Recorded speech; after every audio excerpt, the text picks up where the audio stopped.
Hello twelfth class. Since आप लोगों को पता है कि आप लोग पढ़ रहे हो मैक्रो इकोनॉमिक्स, ठीक है। यहाँ 11th वाली बात नहीं है कि सिर्फ एक इंडिविजुअल की डिमांड देखी जाएगी, एक इंडिविजुअल की सप्लाई देखी जाएगी। मैक्रो इकोनॉमिक्स में होल इकोनॉमी की डिमांड, होल इकोनॉमी की सप्लाई देखी जाती है। होल इकोनॉमी कितना मिलकर एग्रीगेट डिमांड कर रही है, पूरी इकोनॉमी में कितनी एग्रीगेट सप्लाई है, ओवरऑल मनी सप्लाई कितनी है इकोनॉमी में, ये चीजें मैटर करती है। अब एक बात का ध्यान रखना, पूरी इकोनॉमी के लिए ना तो ओवर मनी सप्लाई अच्छी है, ना ही अंडर। नॉर्मली बच्चों को लगता है कि पैसा कम नहीं होना चाहिए, ज्यादा हो तो चलेगा। अगर हम होल इकोनॉमी के पॉइंट ऑफ व्यू से देखें ना, तो ओवर मनी सप्लाई भी प्रॉब्लम कॉज कर सकती है। इस चीज के बारे में खैर डिटेल में तो आप लोग अपने मैक्रो इकोनॉमिक्स के 7, 8, 9 चैप्टर्स में पढ़ोगे, जो एडी और एएस के ऊपर है, एग्रीगेट डिमांड और एग्रीगेट सप्लाई के ऊपर। लेकिन एक छोटी सी बात याद रखना, अगर इकोनॉमी में मनी सप्लाई ओवर हो जाएगी, जरूरत से ज्यादा हो जाएगी, तो एक तो रुपीस की वैल्यू गिरेगी आपके, अलोंग विद दैट इतनी ज्यादा ओवर डिमांड हो जाएगी कि भाई फिर वो वाली बात होगी कि पैसे की कोई वैल्यू नहीं रहेगी। आप किसी दुकान पे जा रहे हो, वहां पर लेट इट भी ब्रेड का पीस कम है क्योंकि सप्लाई कम है। मान लो ब्रेड आपके पास एक पीस ब्रेड पड़ी हुई है, आप गए, आपने कहा कितने की, वो कह रहा है 100 रुपए की। आप उसे 100 रुपए दे रहे हो, उतने में कोई और आ गया, वो कह रहा कि मेरे को चाहिए, मैं 200 दे दूंगा, क्योंकि पैसे की उतनी कोई वैल्यू नहीं रहेगी। और अगर मनी सप्लाई कम होगी फिर तो आपको पता ही है कि कितनी सारी प्रॉब्लम्स होगी। इसी टॉपिक को बेटा हम समझेंगे इस क्रेडिट कंट्रोल से। जो मनी सप्लाई होती है ना, इसमें दो कंसेप्ट है आपके सिलेबस में। एक होता है क्रेडिट क्रिएशन, यानी पैसा बनाना कैसे है। इस वीडियो का लिंक, ये जो क्रेडिट क्रिएशन वाली है, जिन भी बच्चों को देखना है, इसका लिंक हम अटैच कर देंगे इस वीडियो के साथ। जो आपने वो वीडियो देखी होगी कि money creation by commercial banks, how banks create money, loan दे देकर कैसे पैसे से पैसा बनाते हैं। क्रेडिट क्रिएशन का काम करते हैं कमर्शियल बैंक्स। और बेटा जिन्हें नहीं पता कमर्शियल बैंक्स कौन से होते हैं, नॉर्मल बैंक्स जहां पर पब्लिक डीलिंग होती है। ये लोग अपने पास डिपॉजिट्स रख के, थोड़ा सा पैसा साइड रख के बाकी लोन पे चढ़ा देते हैं, और इससे पैसे से पैसा बनता रहता है। ये टॉपिक खैर इस वीडियो का नहीं है। इस टॉपिक में हम पढ़ेंगे इस वीडियो में क्रेडिट कंट्रोल कैसे किया जाता है, किस तरीके से इस सारी मनी सप्लाई पे जितना इकोनॉमी में पैसा है उसको कंट्रोल किया जाता है। और ये काम करता है बेटा सेंट्रल बैंक। कौन करता है? Central bank. हमारे केस में कौन है सेंट्रल बैंक?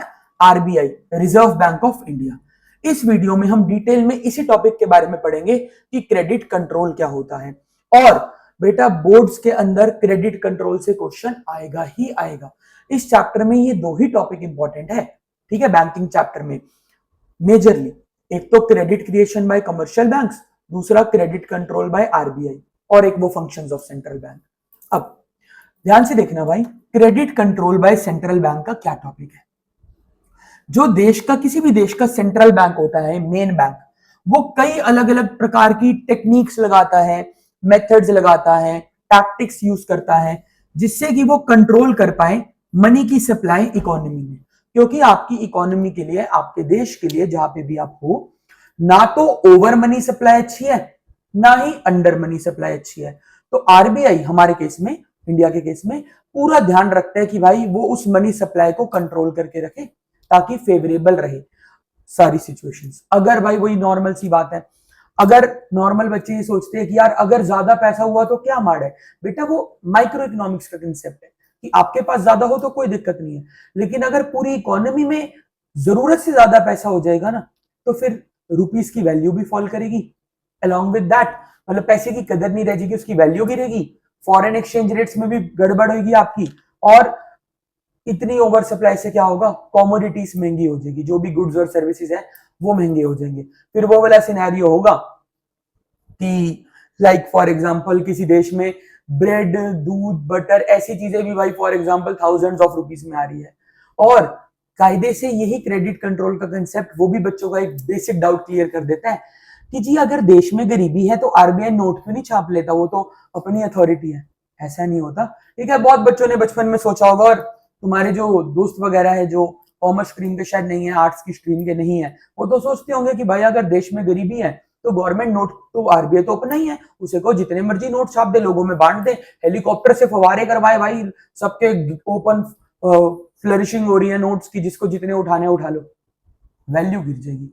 कुछ कंट्रीज ने ऐसा करने का पास्ट में ट्राई भी करा है। जिम्बाब्वे ने किया था ऐसा कि भाई उनको लगा कि भाई देश में पैसे की कमी हो रही है, उन्होंने अपने सेंट्रल बैंक को कह के अंधाधुंध नोट छपवा दिए। रिजल्ट क्या निकला? पॉजिटिव कुछ नहीं निकला। रिजल्ट ये निकला कि चीजें इतनी महंगी हो गई कि ब्रेड जैसी चीज भी, अगर मैं इंडियन रुपीस के कंपैरिजन में बताऊं ना, तो जो ब्रेड 30 40 50 रुपए की आती है वो 500 रुपए की मिलने लगी। तो इसलिए सप्लाई हिसाब से रखनी होती है। अब आरबीआई जो है वो किन किन इंस्ट्रूमेंट्स का प्रयोग करता है क्रेडिट कंट्रोल करते हुए? बेटा ध्यान रखना, दो तरीके के मेजर्स हैं, दो तरीके के, एक क्वालिटेटिव इंस्ट्रूमेंट्स, क्वालिटेटिव, और एक क्वांटिटेटिव। ठीक है, एक क्वालिटेटिव और दूसरा क्वांटिटेटिव। क्वालिटेटिव में तीन चीजें आती है, MROL, क्रेडिट रैशनिंग और मॉरल सुएशन।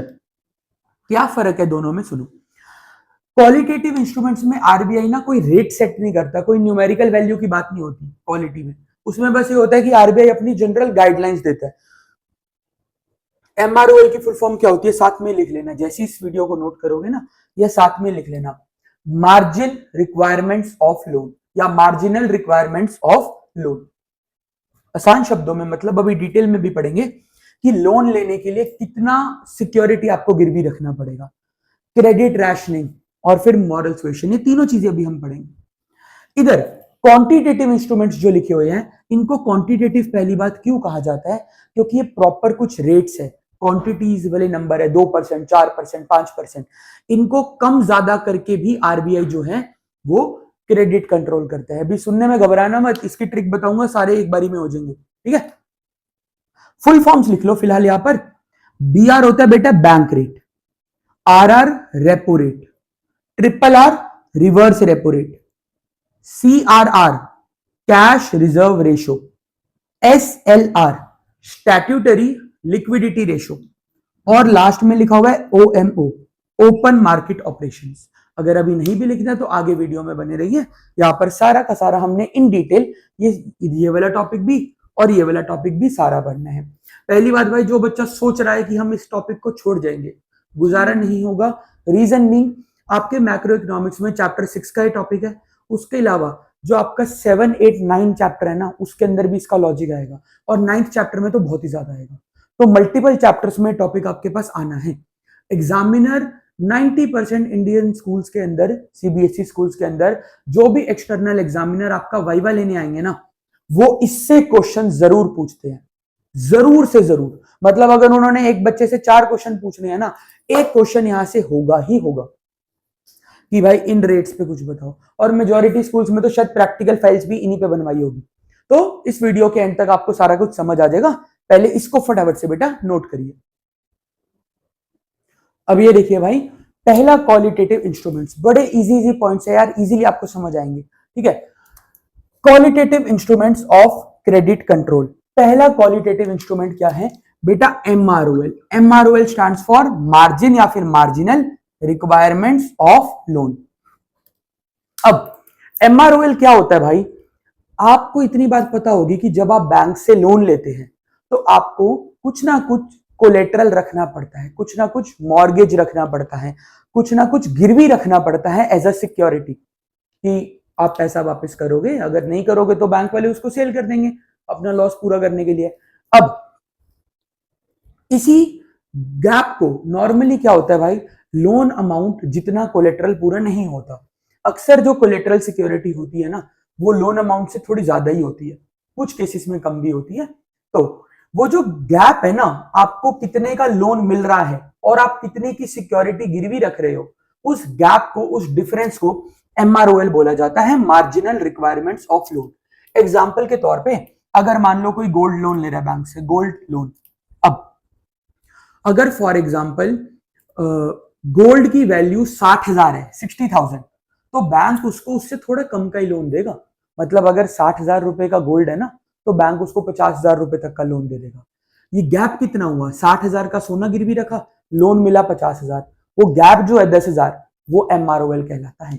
अब ये देखो, MROL simply refers to the difference between the collateral and the loan value। Collateral का मतलब बेटा क्या होता है? जो भी आपने गिरवी रखा है लोन लेने के लिए, जो भी आपने चीज को सिक्योरिटी रखा हुआ है, गिरवी रखा हुआ है लोन लेने के लिए। तो कितना गैप है आपकी सिक्योरिटी के बीच में और जितने का वो आपको लोन दे रहे हैं। अब बड़ा प्यारा सा कंसेप्ट है, ध्यान से देखो, एक बार एग्जांपल से समझा देते हैं एमआरओएल को। तो देखो, मान लो 1 लाख रुपए का लोन मिल रहा है आपको और एमआरओएल 5,000 है, मतलब आपको 1 लाख से 5,000 ज्यादा का कुछ गिरवी रखना पड़ेगा। 1,05,000 का कुछ भी एसेट हो सकता है जो आप गिरवी में रख रहे हो। गाड़ी हो सकती है, कोई प्रॉपर्टी हो सकती है, कोई कागजात हो सकते हैं, कोई लोन्स तो आजकल शेयर वगैरह पे भी मिल जाते हैं, म्यूचुअल फंड्स पे लोन मिल जाता है, इंश्योरेंस पॉलिसी पे लोन मिल जाता है, गोल्ड लोन मिल जाता है। तो अगर 1 लाख का लोन मिल रहा है किसी को और 5,000 का एमआरओएल है, इसका मतलब बेटा उसको 1,05,000 का कोलेटरल रखना पड़ेगा। और अगर मान लो 1 लाख का लोन मिल रहा है और एमआरओएल 20,000 का है, इसका मतलब बेटा उसको 20,000 ज्यादा, 20% अमाउंट ज्यादा का कुछ गिरवी रखना पड़ेगा, तो उसको 1 लाख का लोन मिलेगा। अब इससे ही आरबीआई देखता है। नॉर्मल ह्यूमन ब्रेन क्या है भाई, आप एक बार खुद के लिए सिचुएशन इमेजिन करो। अगर आपको कोई लाख रुपए का लोन दे और कहे कि बस आप 1,01,000 की सिक्योरिटी गिरवी रख दो, आप लोन ले लोगे कि ठीक है भाई, लाख रुपए की चीज गिरवी रखी, लाख रुपए का लोन मिल गया, आप लोन ले लोगे। अगर वहां पर ही बैंक आपको कहे कि लाख रुपए के लोन के पीछे 1.5 लाख का कुछ गिरवी रखो, तो थोड़ा सा आपको ना धक धक होगी यार। अगर कल का कुछ नहीं पता, कल को अगर मैं उसको ना चुका पाया तो मेरा तो 1.5 लाख की चीज चली जाएगी, मेरा तो लॉस हो जाएगा। आरबीआई ये चीज जानता है, इसलिए वो इस एमआरओएल को सिचुएशन टू सिचुएशन ऊपर नीचे करता रहता है। एग्जाम्पल से समझो, जैसे कि जब इन्फ्लेशन हो रही होती है, इकोनॉमी में चीजों के रेट बहुत ज्यादा है, इन्फ्लेशन हो रही है मतलब मनी सप्लाई बहुत ज्यादा थी, महंगाई बहुत हो रही है, ऐसे केस में आरबीआई क्या करता है, आरबीआई इस एमआरओएल को बढ़ा देता है, मार्जिनल रिक्वायरमेंट ऑफ लोन को बढ़ा देता है। इसी एग्जाम्पल को समझ लो कि जैसे मान लो पहले लाख रुपए का लोन लेने के लिए 1,05,000 की सिक्योरिटी गिरवी रखनी पड़ती थी, तो आरबीआई को अगर लगेगा ना कि मनी सप्लाई बहुत बढ़ रखी है इकोनॉमी में, वो क्या करेगा, वो ज्यादा कोई रेट रूट नहीं चढ़ेगा, वो बस ये कह देगा भाई कि एमआरओएल बढ़ा दो, कुछ भी बढ़ा दो, पहले से ज्यादा कर दो, कि अब शायद लाख रुपए का लोन लेने के लिए 1,15,000, 1,20,000, 1,30,000 की सिक्योरिटी गिरवी रखनी पड़े। जब ऐसी सिचुएशन होगी, ठीक है, आरबीआई अपने सारे जो उसके अंडर उसके चेले काम करते हैं ना, सेंट्रल कमर्शियल बैंक्स, उनको कह देगा कि भाई एमआरओएल बढ़ा दो जी। अब कमर्शियल बैंक्स को उसकी बात माननी पड़ेगी। अगर ऐसा सिनेरियो होगा, अगर ऐसा सिनेरियो होगा कि भाई एमआरओएल बढ़ा दिया जाएगा, तो बेटा बहुत सारे लोग ना लोन लेना कम कर देंगे। वो अपनी बेसिक मैथ्स लगाएंगे यार कि लाख रुपए के लोन के बदले में 1,20,000 की सिक्योरिटी ले रही है, कल को भगवान ना करे अगर हम ना चुका पाए, ये तो हमारा एसेट बेच देंगे, हमारा तो लॉस हो गया। लाख रुपए का लोन अलग, ब्याज अलग, और वो 1,20,000 की चीज मिट्टी कर देंगे। तो ऐसे केस में जब भी इन्फ्लेशन हो रही होती है ना, तो आरबीआई अपने आप ही अपने बैंक्स को कहता है कि अब से आपने ज्यादा एमआरओएल पर लोन इशू करने हैं, कि अगर किसी को लोन लाख रुपए का दे रहे हो तो उससे ज्यादा की आप सिक्योरिटी रखो, ठीक है। इससे क्या होगा, लोग थोड़ा घबराएंगे और लोन कम लेंगे, कम लेंगे तो मनी सप्लाई थोड़ी क्या हो जाएगी, कम हो जाएगी, वो बैलेंस में आ जाएगी। और ऐसे ही उल्टा केस, अगर इकोनॉमी में मनी सप्लाई बहुत कम हो, लोग खर्चा वगैरह नहीं कर रहे हैं, इकोनॉमी में डिफ्लेशन चल रही है, चीजों के सारे रेट टूट रखे हैं, कोई डिमांड नहीं है मार्केट में, बहुत ज्यादा कम एग्रीगेट डिमांड हो रही है, ऐसे सिनेरियो में उल्टा है। ऐसे सिनेरियो में आरबीआई कहता है कि एमआरओएल को कम कर दो, अपने सारे बैंक्स को कहेगा कि भाई ये जो गैप वैल्यू होती है ना एमआरओएल, कोलेटरल और लोन वैल्यू के बीच में, इसको कम कर दो, कम कर दो। ऐसा भी हो जाता है कुछ केसेस में कि आरबीआई ने कह दिया ऐसा करो यार, तुम ना लाख लाख रुपए के लोन दे दो एग्जाम्पल के तौर पे, और उससे कम का गिरवी रखवाओ कुछ, कि जैसे सामने वाले बंदे को ऑफर दिया कि आप जी 80,000 का कुछ गिरवी रखो, हम आपको उससे ज्यादा का लोन दे देंगे। ऐसे केस में बेटा बहुत सारे लोग लोन लेने आ जाएंगे, जब उन्हें दिखेगा कि यार 80,000 की चीज के बदले में मेरे को लाख रुपए का लोन मिल रहा है, कल को अगर मैं ना भी चुका पाया तो मेरे पे तो लाख रुपए आया था, गया क्या मेरा सिर्फ 80,000।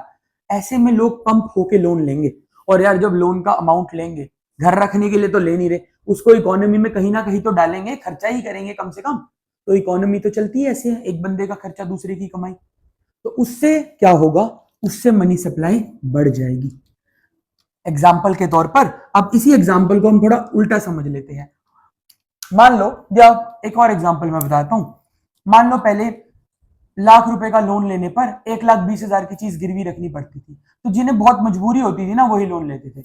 अगर आरबीआई ने सारे बैंक्स को कह दिया कि ऐसा करो, आप लोग अपने लोन अमाउंट से कम का कोलेटरल गिरवी रखवाओ। एग्जाम्पल के तौर पे लाख रुपए का लोन दे रहे हो अगर किसी को, तो 80,000 90,000 की सिक्योरिटी रखवा लो। तो यार बहुत सारे लोग भाग के आएंगे फटाफट से, हमें लोन चाहिए, हमें लोन चाहिए, वी आर देयर, हमें लोन चाहिए। अब जब इतने सारे लोग लोन लेंगे, वो पैसा इकोनॉमी में आएगा, इकोनॉमी में कहीं ना कहीं तो स्पेंड होगा, तो क्या होगा, मनी सप्लाई बढ़ जाएगी। नोट कीजिए बेटा इसको, MROL इसी को कहते हैं। नेक्स्ट बेटा सिंपल सा है, क्रेडिट रैशनिंग। क्रेडिट रैशनिंग क्या होता है कि सिर्फ शॉर्ट में ये वाला पॉइंट और थर्ड वाला पॉइंट काफी रिलेटेड है। सेकंड पॉइंट होता है क्रेडिट रैशनिंग कि आप लोगों ने सबको लोन्स नहीं देने एक पर्टिकुलर टाइम पर। जिस टाइम पर आरबीआई को जरूरी लगेगा ना, वो कोटा फिक्स कर देगा। जैसे होते हैं ना बेटा कास्ट के कोटास, कॉलेजेस में एडमिशन वगैरह के टाइम पर, जॉब्स के टाइम पर, अलग अलग चीजों के टाइम पर आरबीआई क्या करेगा, आरबीआई कहेगा बैंक्स को, अपने कमर्शियल बैंक्स को, कि कोटे लगा दो, क्रेडिट रैशनिंग करो, यानी कोटे लगा दो। अब इसका नॉर्मली मतलब क्या बैठता है कि जैसे फॉर एग्जांपल अगर आरबीआई को लग रहा है कि इकोनॉमी में बहुत ज्यादा फालतू पैसा है, तो वो अपने बैंक्स को कहेगा कि कोटास इंट्रोड्यूस कर दो, लाइक सिर्फ उन सेक्टर्स को, उन बिजनेसेस को, उन सेगमेंट्स को, उन इंडस्ट्रीज को ही लोन दो जिनको इस टाइम पर जरूरत है या जिनके एंड से डिमांड कम हो रही है। एग्जाम्पल मैं समझा देता हूं।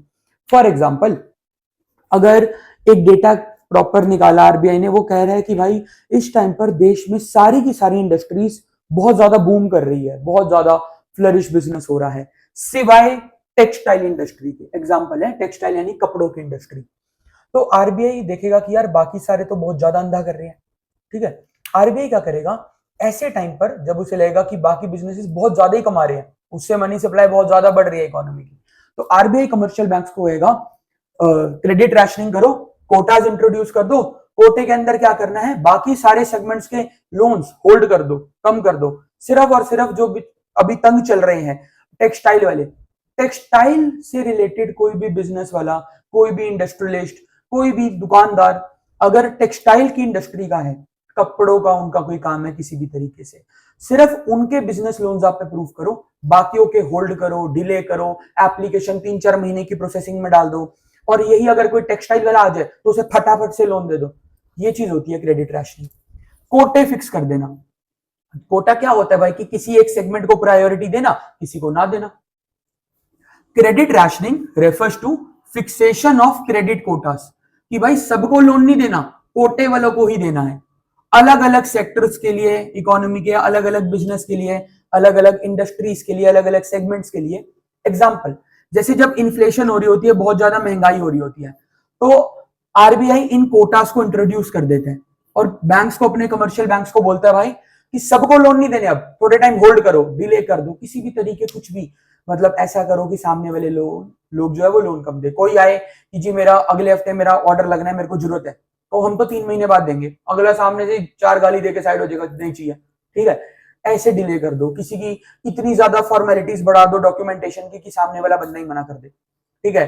कभी कुछ बढ़ा दो, MROL बढ़ा दो, कभी कुछ कर दो, ये सब चीजें कि कोटाज इंट्रोड्यूस कर दो। कोटे का मतलब ही क्या है कि हम सिलेक्टिव लैंडिंग करेंगे, सिलेक्टेड, कि जैसे वही जो अभी आपको एग्जांपल दिया कि बाकी सारे बिजनेसेस अगर बहुत फ्लरिश कर रहे हैं, इकोनॉमी में मनी सप्लाई बढ़ गई है और ऐसा लग रहा है कि टेक्सटाइल इंडस्ट्री थोड़ी डाउन चल रही है, तो कोटे लगा दो, सिर्फ टेक्सटाइल इंडस्ट्री को उस टाइम पे लोन मिलेगा। इससे क्या, बाकी सबको रिजेक्ट या डिले कर दोगे तो इससे क्या होगा, मनी सप्लाई कम हो जाएगी। और जिस टाइम पे डिफ्लेशन चल रही होती है, कि मान लो दोबारा ऐसा सिचुएशन आई कि सारे सेक्टर्स ही डूबने लग गए, टेक्सटाइल तो चलो था, बाकी सब भी डाउन हो गए, उस टाइम पे आरबीआई इन कोटास को हटवा देती है कि भाई अब जिसको लोन चाहिए उसको दे दो। बेटा ये मजाक ही नहीं कर रही आरबीआई, तुम कहो ये क्या बात हुई, कभी कुछ लगा दिया, कभी कुछ हटा दिया। ये बहुत जरूरी है इकोनॉमी में पैसे को कंट्रोल करने के लिए, ठीक है जी। लास्ट है बेटा मॉरल सुएशन। मॉरल सुएशन क्या है, इसको कुछ बुक्स में ना एक मॉरल प्रेशर भी लिखा गया है। तुम्हें पता है कमर्शियल बैंक अगर हिंदुस्तान में कोई काम कर रहा है, आरबीआई की बात माननी ही पड़ेगी, क्योंकि उसी के थ्रू वो चल रहा है। वो उनका समझ लो जी हेड है, समझ लो क्या है ही। अब क्या सिनेरियो होता है, आरबीआई के द्वारा एक जनरल वो होता है ना कि जो सबसे समझदार इंसान होता है, उसने सिर्फ अगर कोई लफ्ज भी बोला तो बड़ा सोच समझ के बोला होगा, उसका कोई मतलब निकलेगा। आरबीआई भी ऐसी करता है। आरबीआई समय समय पर ना कोई ऐसे प्रेशर नहीं बिल्ड करता बहुत ज्यादा, जनरल एक एडवाइस देते, एक सजेशन दे देते हैं कमर्शियल बैंक्स को कि अभी ऐसा करो, अभी ऐसा कर लो, और बैंक्स उसकी बात मानते भी है, क्योंकि उन्हें पता नहीं भी मानेंगे तो भी हमारा घाटा ही है। तो क्या होता है सिनेरियो, देखो मॉरल सुएशन क्या है, कुछ जनरल इंस्ट्रक्शंस या एडवाइस, एडवाइस का मतलब क्या होता है, सजेशंस, सुझाव, कमर्शियल बैंक्स को, किसके द्वारा, आरबीआई द्वारा, और किसी की सुनेंगे भी क्यों है, कमर्शियल बैंक्स को आरबीआई द्वारा एक सजेशन, एक सुझाव, एक एडवाइस जो है उसको मॉरल सुएशन कहते हैं।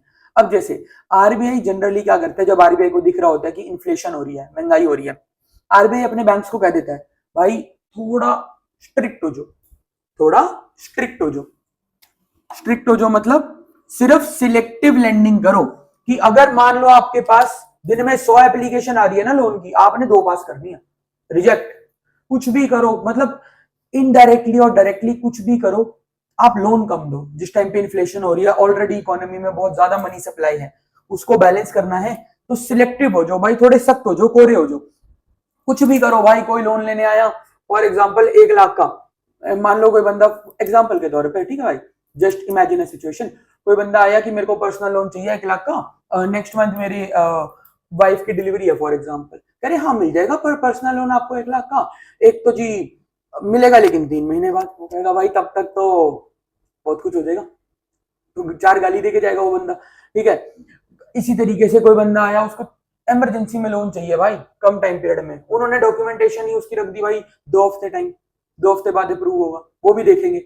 अब ऐसी ऐसी ये चीजें करेंगे तो ओवर फॉर्मेलिटीज बढ़ाएंगे, तो लोग तो लोन कम ही लेंगे, वो कहेंगे छोड़ परे, मैं मनी लेंडर से ले लूंगा ज्यादा ब्याज पे, जितने तेरे नखरे हैं, वो चीजें होंगी। अब तो आरबीआई जनरली इन्फ्लेशन के दौरान अपने कमर्शियल बैंक्स को एक सजेशन देता है, एक एडवाइस देता है कि थोड़े स्ट्रिक्ट हो जाओ, सख्त हो जाओ, कोरे हो जाओ, सिलेक्टिव लेंडिंग करो, जिससे लोग लोन कम लें और मनी सप्लाई थोड़ी सी कम हो जाए। और जिस टाइम पर डिफ्लेशन चल रही है, डेफिशिएंट डिमांड चल रही है, इकोनॉमी बहुत डाउन चल रही है, डिप्रेशन में चल रही है, उस टाइम पर आरबीआई बैंक्स को सजेशन देता है कि थोड़े लिबरल हो जाओ। लिबरल का मतलब थोड़ा फ्रीडम से, खुले इजी टर्म्स पे लोन दे दो, इजी लोन्स दो, मतलब इजी टर्म्स पर लोन दो। कोई आ रहा है यार, तुम्हें पता है तुम्हारे 2 घंटे में डॉक्यूमेंटेशन होगी है, तुम सेम डे अप्रूव करके उसके डिस्बर्समेंट करो ना। सुबह कोई 10 बजे आया, तुमने 12 बजे तक सारी डॉक्यूमेंट वेरिफिकेशन कर ली, फिर ये क्या बात है कि 4 दिन बाद आएगा लोन, महीने बाद आएगा लोन, क्या अगर तुम्हें लग रहा है कि ओके है तो दो ना फिर लोन, बेफालतू की फॉर्मेलिटीज ना करो। अब तुमने किसी बंदे से 10 डॉक्यूमेंट मांगे, उसने 9 इंपॉर्टेंट दे दिए, तुम एक के चक्कर में फाइल ना रिजेक्ट करो, थोड़ा इजी टर्म्स पर लोन दे दो, जिससे लोग लोन ज्यादा लें और मनी सप्लाई बढ़ जाए। तो बेटा इस वीडियो में अभी हमने डिस्कस करा क्वालिटेटिव इंस्ट्रूमेंट्स क्या होते हैं क्रेडिट कंट्रोल के। इसी वीडियो में अगर क्वांटिटेटिव करेंगे तो वीडियो 1 घंटे से ऊपर चली जाएगी, तो वो नेक्स्ट पार्ट में, ठीक है। कोई भी डाउट होगा let me know in the comment section. Thank you.